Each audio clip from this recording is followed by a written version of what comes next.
Part 2 of the beginner meditation guide, looking at when you actually go to sit, you kind of have to, you can buy certain cushions online or whatnot.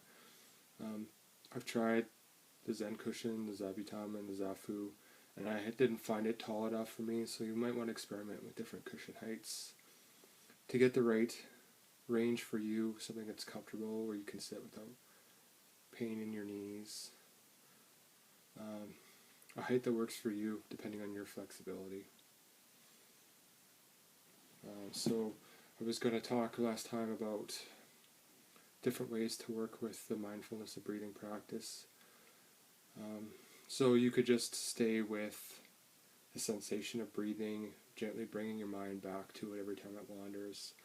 If you find that that's difficult, maybe you're just starting out and you want something to help you stay with it, or even for someone who's more of a veteran meditator who wants to start the practice with a more focused way of practice to begin with. You could count your breaths. This is something that I find really useful to help keep you on the breath. For me, it goes from what can be a very wandering mind to staying with almost every breath. So it can be very useful in that way. They often talk about how you want to not rely on too many props. There's different ways to practice. If it's a useful tool for you, then you should use it. It's only a problem if you turn it into one. So yeah, really listen to yourself and use what works best for you. And that can change over time. So you could just start with the counting of the breaths. First you want to establish your posture. So I have some cushions set up here. Oops. Some cushions set up here. So like I said, I'm just going to sit in the Burmese style, which just means I have my legs loosely crossed in front of me. I'm going to try to bring my knees down to touch the ground as much as possible. Try to establish your posture. You want to basically sit upright. The hands can be in different postures. You can just let them fall naturally.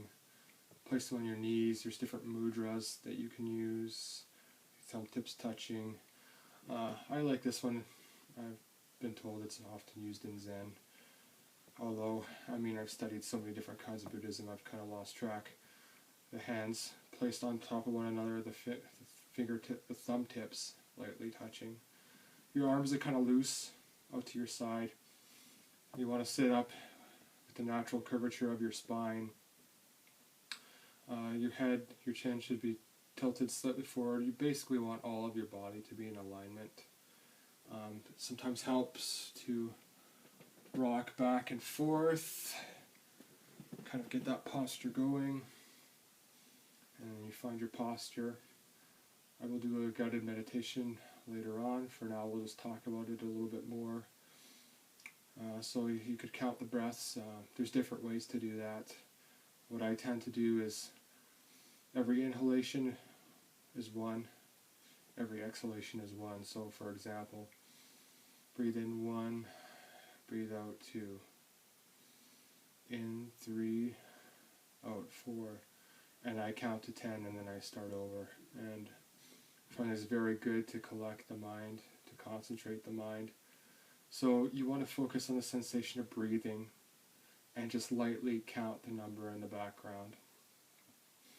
And you can use that for a time, for a time of practice, like a week or a month or however long you like.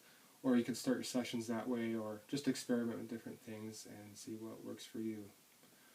And in part 2, more to follow.